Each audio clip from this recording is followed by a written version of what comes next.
Hello, everyone, and welcome back to the Deep Dive. I hope you're having a fantastic week and are ready for another intensive analysis. Today, we are breaking down one of the foundational pieces of the modern digital economy, American Tower Corporation, ticker symbol AMT.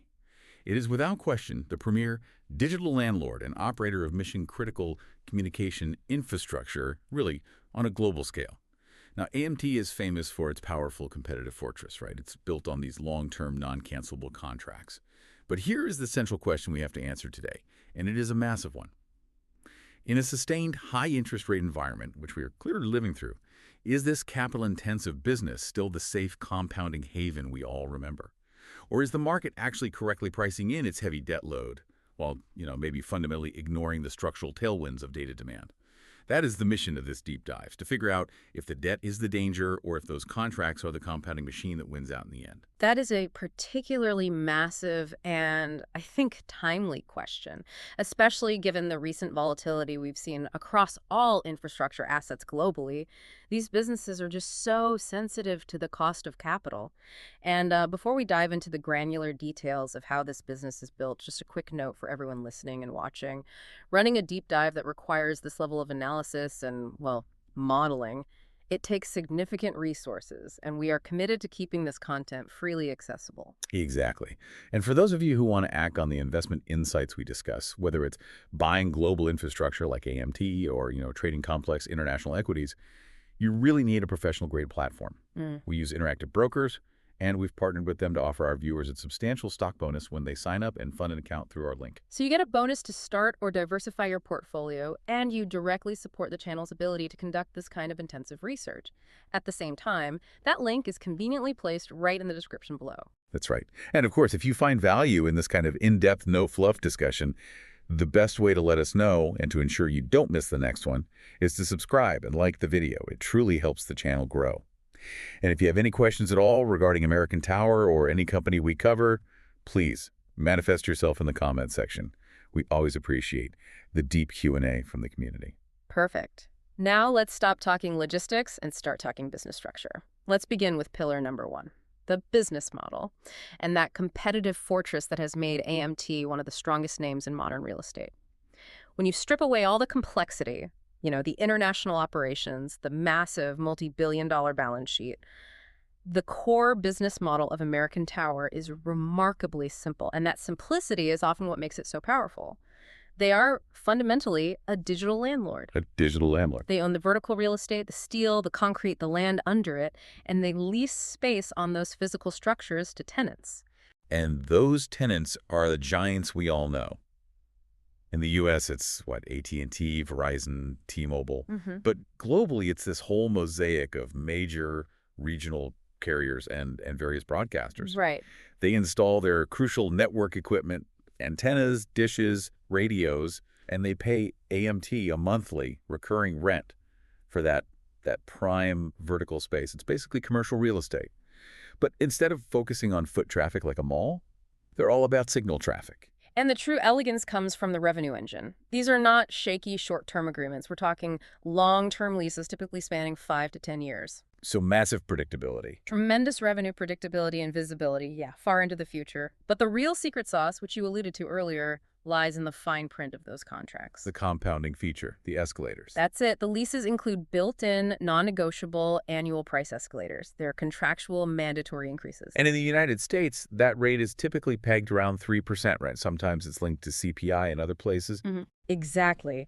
That 3%, or whatever the fixed escalator is an inherent organic inflation hedge baked right into the contract structure. It means AMT ensures compounding revenue growth year after year without lifting a finger, or, deploying a single additional dollar of capital on that existing site. Wow. So if they only had one tenant on a tower and never added another one, their revenue from that single tower would still compound at 3% every single year for a decade. That's the power of the model. That operational feature speaks directly to the endurance of the model. Yeah. But you have to ask, Why is the tenant willing to sign a contract that forces a guaranteed price hike, regardless of what inflation is doing or what market rates are? Well, the answer lies in the deep structural trends and honestly the unchangeable physics of radio waves. Okay, break that down. Precisely. As long as humans use mobile devices and the insatiable demand for data is just exponential, it's growing at 20 to 30% annually, you have to have antennas elevated to broadcast signals effectively and efficiently. Right, there's no way around that. There isn't.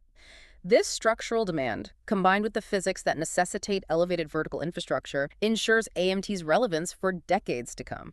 It doesn't matter if the tech is 4G, 5G, or 6G down the line. The hardware on the tower changes, but the need for the tower itself doesn't. The need for the vertical real estate does not. And this brings us to the core of the competitive fortress, the economic moat. The moat is this powerful combination of two factors: extremely high switching costs for the tenants, and then these nearly insurmountable regulatory and administrative barriers to entry for competitors. Okay, let's unpack that high switching cost, because that's the mechanism that grants them their massive pricing power. That's what lets them enforce those non-negotiable escalators. Where does the carrier's bargaining power go? Consider this from a carrier's operational perspective. Let's imagine T-Mobile is leasing space on an AMT tower for, say, $10,000 a month. Okay. And a competitor suddenly offers a patch of land across the street for $9,500 a month, a 5% savings. Seems like a no-brainer on the surface. You'd think so. But if T-Mobile wanted to move their entire setup, they face an engineering and administrative nightmare that it quickly dwarfs that 5% rent saving. What are the hurdles exactly? Let's quantify the headache. First, they need to get entirely new local permits and zoning approvals for the new site. That process alone can take a year, maybe more, and involves massive legal and consulting costs. Okay, so that's hurdle one. Second, they have to physically decommission the equipment on the AMT tower and move all this delicate, highly calibrated, mission-critical hardware to the new site. It's complex, but the third and most critical hurdle is the risk of network downtime. That downtime risk. That has to be the anchor that locks the carrier in. It is. For Verizon or AT&T, even a momentary service disruption in a densely populated area is just catastrophically expensive, not just in regulatory fines, but in massive customer churn and damage to their brand. They've spent billions building that reliability. Exactly. That is the killer. To save 5% on rent, they risk critical service disruption and a massive administrative headache. It is simply not economically rational to switch. And AMT knows this. That's why their lease terms are so firm and why they maintain that pricing power. So the switching cost is an anti-bargaining mechanism. But the other side of the moat is just as crucial: the regulatory barrier, the not-in-my-backyard thing. Absolutely. The NMBY effect. Right. When you want to build a brand new 200-foot steel tower in an established high-traffic urban or suburban area, you run straight into a wall of local zoning laws, community opposition, and endless administrative appeals. The time and the cost just to get a new tower permitted from scratch in a prime location.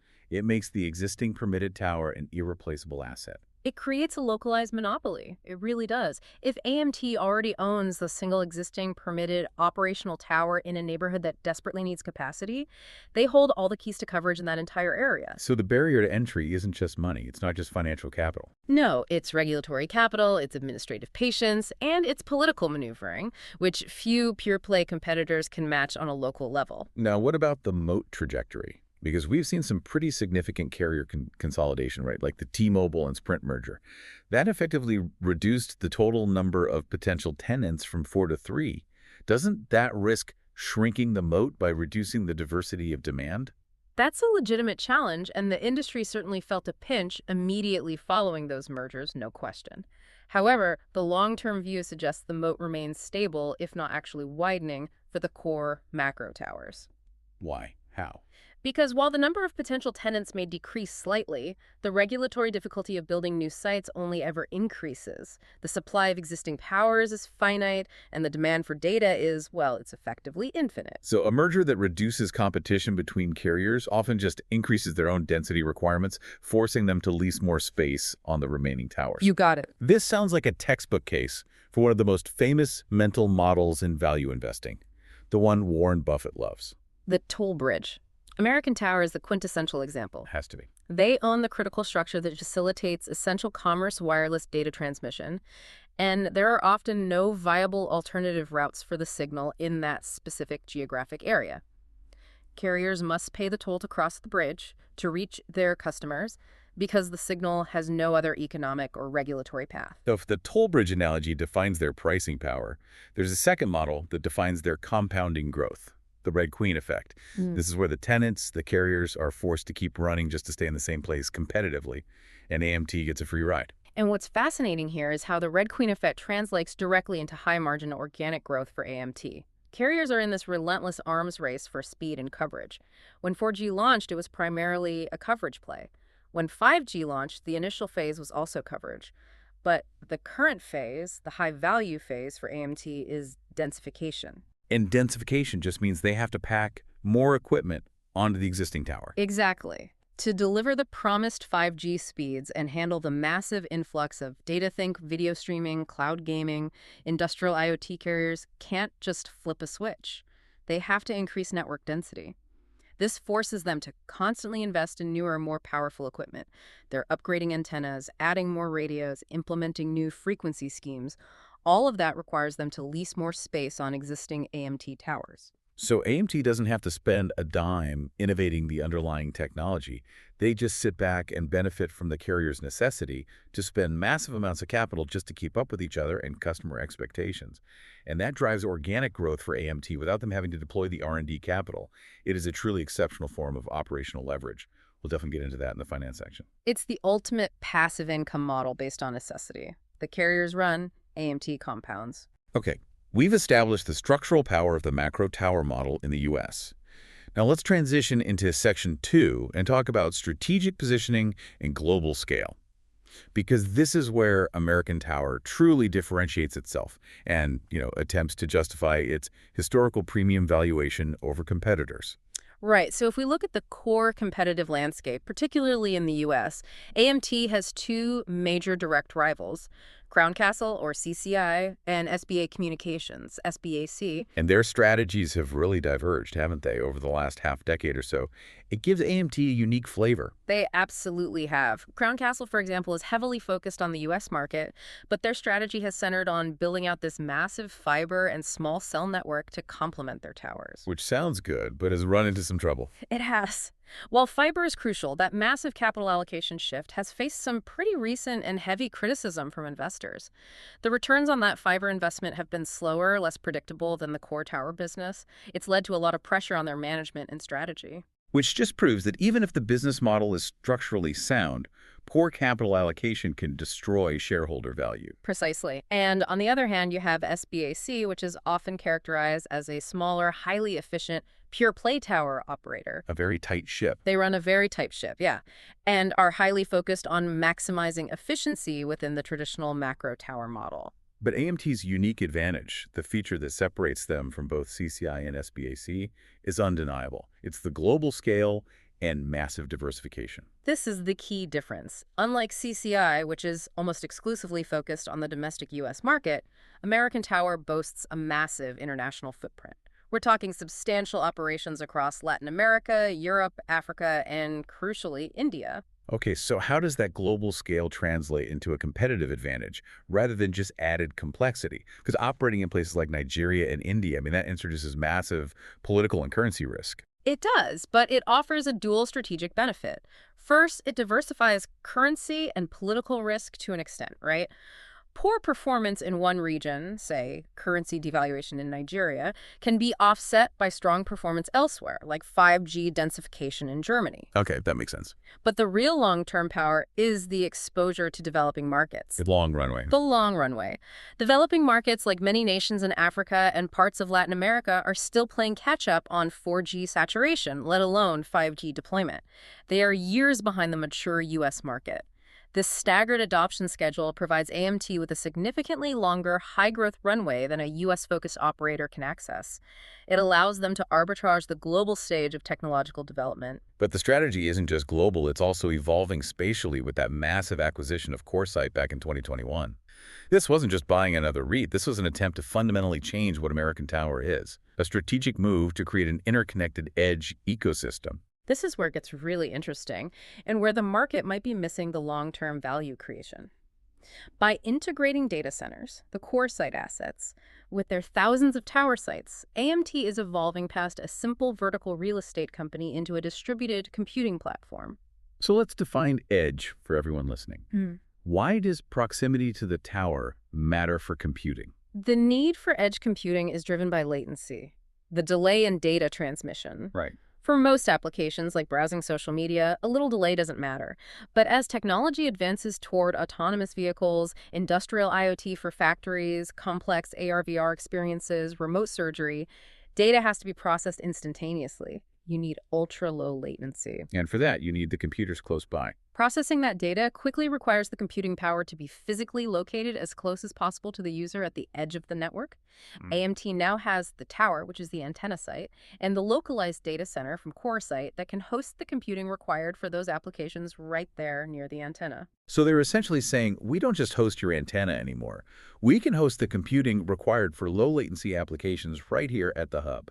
This creates a truly unique infrastructure solution that pure-play tower companies like SPAC or even the fiber-focused CCI, they can't easily replicate this. They lack that seamless integration of vertical real estate and computing capacity. It makes the customer incredibly sticky. If a carrier or a corporate enterprise uses AMT for both the vertical real estate and the computing infrastructure, the switching cost for the entire bundled service, it goes up exponentially. It just widens the moat even further. It does. They move from being a pure landlord to a mission-critical end-to-end infrastructure partner. That structural power and the CoreSite vision sound fantastic, but let's talk scuttlebutt. How do the carriers, the tenants, actually feel about their indispensable landlord? We consistently hear that the carriers view AMT not as a beloved partner, but as a necessary high-priced utility. It's a relationship of tolerated necessity. They need them, but they don't love them. Exactly. They need the towers, but they absolutely complain about the strict multi-year lease terms and those non-negotiable annual escalators. That complaint isn't just noise, though.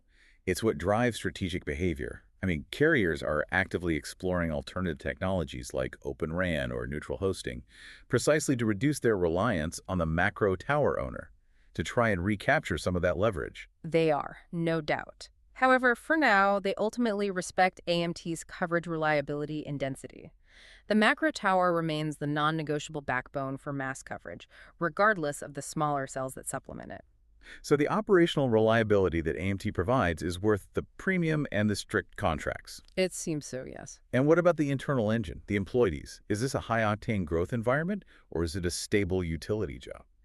Generally, employee sentiment is quite positive. You see Glassdoor ratings often hovering in the high 3s to 4.0 out of 5 range. The culture is consistently described as professional, stable, process-oriented, and focused on execution. Pretty typical for a big REIT. Very typical. It attracts and retains employees looking for long-term careers rather than the chaotic, high-risk, high-reward environment of, say, a tech startup. Which, for us as investors, is a feature, not a bug. It suggests deep operational consistency, measured, long-term thinking, and stable execution, all of which translates directly to reliable uptime for mission-critical infrastructure. Absolutely. Which brings us to Section 3, Management Stewardship and the Financial Fortress. Operating an asset base this massive, this diversified, and this globally dispersed requires exceptional discipline. Let's start with leadership. Steven Vondran, the current CEO, he's continuing the legacy established by his predecessors. What defines that capital allocation philosophy? The philosophy has consistently been focus on recurring, predictable revenue, maximize margin expansion through that operational leverage we talked about, and deliver consistent compounding dividend growth. Infrastructure investing 101. Exactly, but executed on a massive scale. And crucially, the management incentives are tightly aligned with shareholders, which mitigates that agency risk. How exactly is that alignment executed? What are we looking for? Executive compensation is tied heavily to performance-based equity. And the key metrics aren't just top-line revenue growth. They are specifically focused on adjusted funds from operations, AFF, per share growth, and return on invested capital, ROIC. Okay, that focus on AFO per share growth is so critical in the REIT world because generic earnings often mask the true cash generation, right? Because of massive non-cash depreciation charges. That's right. AFO strips that out to show the actual cash flow available to shareholders. And the ROIC metric. That ensures they are making disciplined, profitable investments that exceed their cost of capital, rather than just chasing growth for growth's sake. Furthermore, the substantial personal equity holdings held by the management team, it ensures that they truly have skin in the game. Their personal wealth hinges on the long-term success of the stock, not just short-term metrics. Their track record has been defined by pretty aggressive, opportunistic M&A.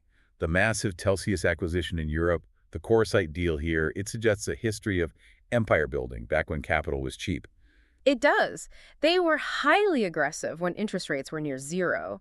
They successfully scaled their international exposure and diversified into the edge data center space. They also maintained a stellar dividend growth record for years, often growing the payout by 10% or more annually, which reflected their confidence in future cash flow, though that has understandably moderated recently. But I think the most important point isn't just the history of aggression, it's their rationality, their responsiveness to changing macro conditions. They showed true stewardship by recently pivoting their entire strategy. They did, and this is key. In direct and rational response to the sustained elevated interest rate environment, management explicitly shifted their focus from aggressive M&A, which had become too expensive, to dedicated deleveraging. Which is just a fancy way of saying paying down debt. Paying down debt. They recognized that the risk-free rate had changed dramatically, thereby raising their cost of capital. So the most prudent use of their abundant cash flow was debt reduction, not new acquisitions. That proves they are responsive stewards. It's not just dogmatic empire building. Exactly. Now let's delve into the financial quality. This is where the business structure really shines and justifies the premium the stock historically commands. The consistency is exceptional. It's phenomenal, actually. Adjusted EBITDA margins, the core measure of profitability for this kind of asset, consistently hover between 60 and 65%. That's a huge number. To put that into perspective, very few capital-intensive businesses achieve those levels. That margin speaks to the sheer monopolistic pricing power they possess due to those high switching costs. And the reason those margins are so structurally high goes back to that concept we touched on earlier, the beautiful operational leverage. Let's make this concrete. Building a tower requires a massive upfront capital outlay, say $1 million for the land, concrete, steel. Okay. The first carrier, Verizon, signs a lease for $10,000 a month. But when the second carrier, AT&T, comes along and leases space, the incremental capital expenditure for AMT is tiny, maybe $500 to run some new cables and reinforce a bolt. So the marginal cost of adding that second tenant is basically zero. Precisely. That second tenant, paying $9,000 a month, delivers nearly 100% of that new revenue straight to the bottom line, which significantly boosts the site's overall margin. That is the power of shared infrastructure. It's why adding tenants to existing towers is their most profitable form of growth. And that operational efficiency translates directly into their return on invested capital, their ROIC, which consistently ranges between 7 and 10%. Which is excellent for a capital-heavy business. For a physical infrastructure business, that ROIC profile is excellent. It doesn't match a pure software business, obviously, but it is incredibly consistent, reliable, and historically exceeds their cost of capital, ensuring every new dollar invested creates shareholder value over time. They are also highly efficient at converting that into usable cash. Their high conversion of EBITDA to FO is what efficiently supports their dividend and their current deleveraging efforts. Okay, so we have this fortress business. High margins, great management, efficient cash flow conversion. We have to address the elephant in the room, the weak point of the fortress, which is precisely why the stock is traded so poorly in a rising rate environment. The leverage. Yes, the net debt to EBITDA ratio is high, typically ranging from 5.0x to 5.5x. That would be a red flag for most companies. For a typical industrial company, this would be flashing red lights. This high leverage is the single clearest risk in the financial fortress, particularly when high interest rates stick around. So why is this high debt level tolerated, even expected, for a REIT structure like American Tower? It fundamentally comes back to the stability and predictability of the underlying cash flows. Because those leases are long-term, non-cancelable, and feature those built-in compounding escalators. The resulting cash flow streams are almost bond-like in their predictability. So creditors are more comfortable. Banks and creditors view this stability as highly reliable collateral, which allows the company to safely carry a heavier debt load than, say, a cyclical retail company. But the market isn't just worried about the level of debt. It's worried about the timing. the debt coming due in this high-rate environment. What does their debt maturity ladder look like? That is the granular detail an informed investor needs. Mhm. And AMT management has done a strong job creating a long-duration debt profile. They intentionally stagger their debt maturity schedule, their debt ladder, far into the future. So they don't have a big cliff coming up. Right. For example, less than 10% of their total debt might be coming due in the immediate next 2 years. This significantly mitigates the immediate refinancing risk. However, the market is intensely focused on the refinancing wall that's coming due in the 2027 to 2030 timeframe. And that's the danger zone. That's the danger zone. If interest rates remain elevated at 5 or 6% when those large, low-interest tranches of debt mature, AMT will be forced to refinance them at dramatically higher rates. And that would increase their interest expense, diverting massive amounts of that predictable cash flow away from AFO and towards creditors, ultimately hurting equity value. So the high leverage is acceptable only if the cost of that debt remains relatively low. If the cost rises structurally, the entire financial model suffers a major compression. That's the balancing act. It is the ultimate balancing act in infrastructure investing. Okay, let's transition into the final analytical section. Yeah. Valuation, risks, and the contrarian view. The fear of that debt load and the rising cost of capital is clearly reflected in the stock's recent valuation compression. It is. American Tower historically traded at a massive premium. Due to its growth, stability, and low volatility, it often commanded a valuation of, say, 25 to 30 times its AFFO. It was priced as a growth REIT with these quasi-monopolistic qualities. But recently, the market has performed a significant derating. The multiple has compressed dramatically. It has.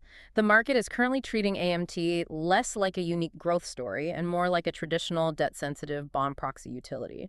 This multiple compression has seen the stock trade closer to 18 or 20 times AFO at times, a direct consequence of rising rates. This is where we look for a margin of safety, though.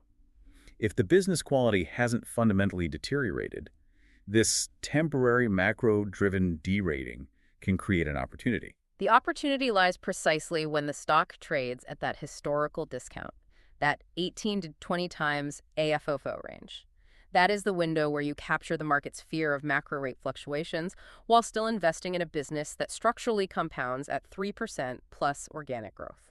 We also look for when the dividend yield spreads widely over the 10-year Treasury yield.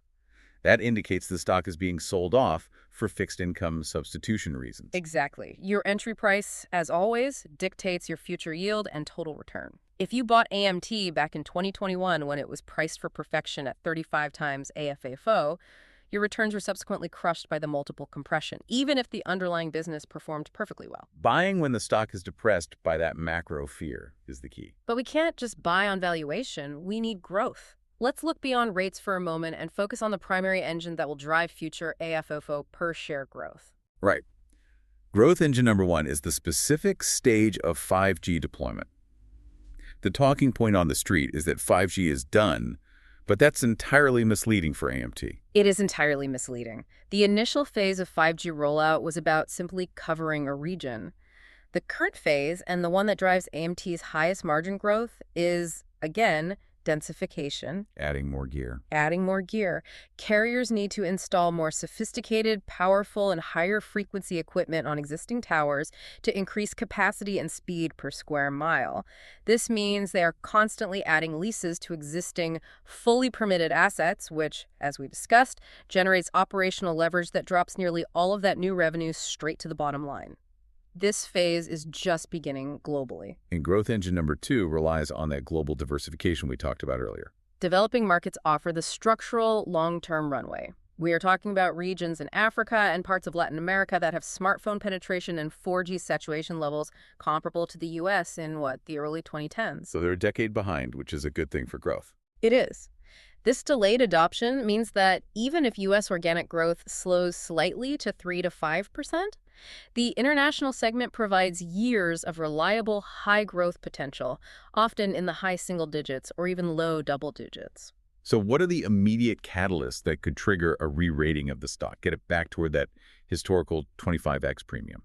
There are Two main external catalysts. The first is, of course, the pivot in interest rates. The big one. The big one. Any credible indication from the Federal Reserve of sustained rate cuts would immediately cause REIT multiples, particularly for high-quality, high-growth names like AMT, to expand higher. Their cost of capital drops, the spread improves. And the second catalyst. The second catalyst relies on the customers and that Red Queen effect. A resurgence in the carrier capital expenditure cycle. We saw a quieter period in 2023 and 2024 as the big three U.S. carriers kind of digested massive earlier spending. Once they move into the next major upgrade cycle, driven by competitive pressure or new technology, that boost in spending will flow directly into higher demand for AMT's tower space, significantly boosting organic growth figures. Okay, but we must challenge the bull case with the red team analysis.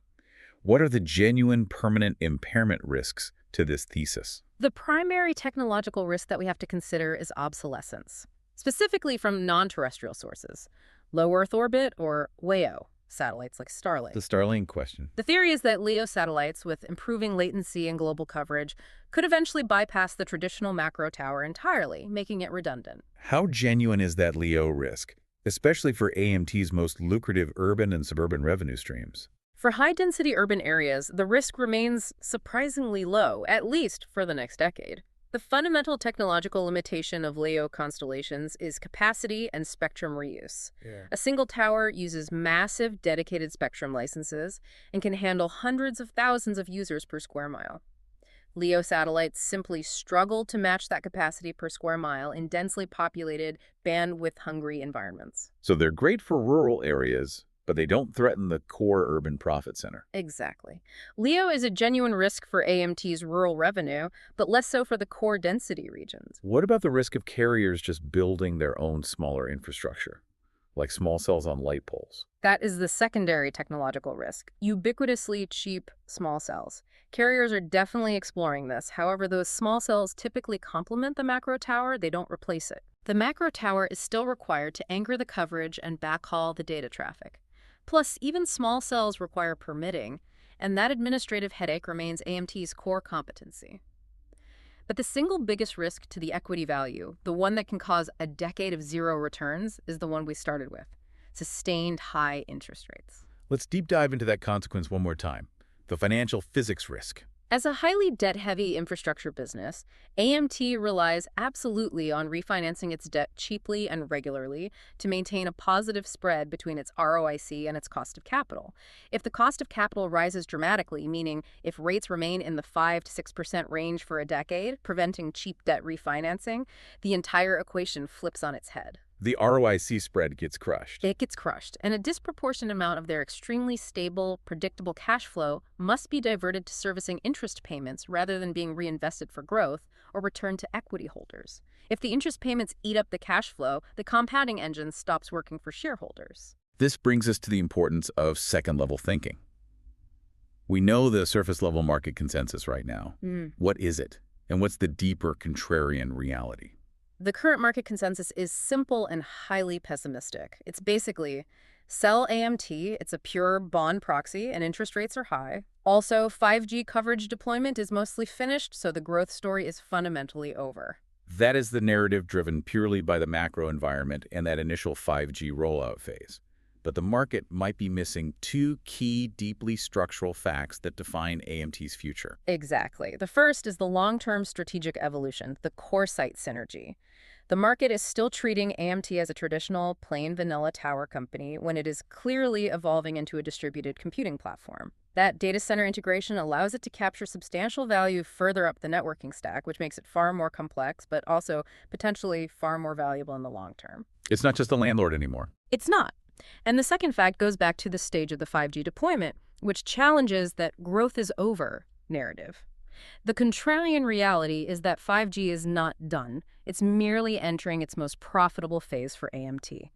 The initial massive capital outlay for coverage is finished, yes, but the high-margin operational leverage phase, the densification phase, is just beginning. And that's their sweet spot. That is AMT's sweet spot for organic, highly profitable growth, which the market seems to be fundamentally overlooking due to its near-term preoccupation with macro rates. The growth narrative is simply shifting from new tower builds to tenant additions and equipment upgrades on existing towers. Okay, let's bring this intensive deep dive into American Tower, together with a clear synthesis. Starting with the core bull case. The bull case is clear. You are buying an irreplaceable, essential monopoly on vertical real estate, protected by regulatory barriers and high switching costs. The contracts are an inherent inflation hedge through those built-in escalators, and a predictable, recurring cash flow supports both consistent dividend growth and the current aggressive deleveraging program. Plus, you get exposure to those long-term growth runways in developing markets. Conversely, the bear case is equally potent and necessary to acknowledge. You have that heavy debt load, the 5.2x leverage, highly exposed to sustained high interest rates. That creates a major refinancing risk in the medium term. There's also inherent customer concentration risk with the big three U.S. carriers. And finally, volatility and currency headwinds in emerging markets like India and Nigeria can seriously drag down reported earnings, offsetting U.S. strength. Now, for the most challenging part of the analysis, we ran the red team challenge. We inverted the bull case. We assume the consensus bull case on demand is right, and then we ask, what is the single structural risk that fundamentally breaks the thesis for equity holders? The bull case assumes the physical tower is an eternal asset protected by the physics of radio waves. What if that physical, hard-to-replicate asset becomes structurally redundant? That is the ultimate structural challenge. We call it the lost decades scenario. Imagine a perfect storm. The combination of technological obsolescence where ultra-cheap, ubiquitous small cell technology, maybe paired with near-zero latency LEO satellites, starts genuinely bypassing the necessity of the massive macro tower in urban areas. So the asset's relevance begins to shrink. It begins to shrink. And then you layer that shrinking relevance, the macro tower becoming a legacy asset, with a decade of 5+% interest rates that prevent AMT from refinancing its cheap debt. That scenario traps all cash flow. All of it. It forces all available funds toward mandatory interest payments and maintenance of a slowly depreciating asset base, leading to a decade of zero equity returns, even if the company remains technically solvent. This is the scenario that dictates whether you buy AMT or you wait. It brings us to the final provocative thought for you, the listener, to mull over as you conduct your own research into this fascinating company. We've spent this entire deep dive defining AMT's moat based on the physical, hard-to-replicate nature of the tower asset, the steel, the concrete, the permits. But in the long run, does that physicality, the hard structure that creates the scarcity, ultimately become its biggest long-term limitation in a world defined by ever-decreasing latency, virtualization, and increasing signal flexibility? What ultimately matters more for American Tower's future equity value? The immutable physics of finance and high interest rates, which dictate the cost of their debt, or the physics of radio waves, which dictate the compounding nature of their contracts? The answer to that is the difference between a successful investment and a lost decade. That's a deep question for a digital landlord. We appreciate you joining us for this intensive deep dive into American Tower Corporation, and we look forward to the conversation continuing in the comment section. We'll see you next time.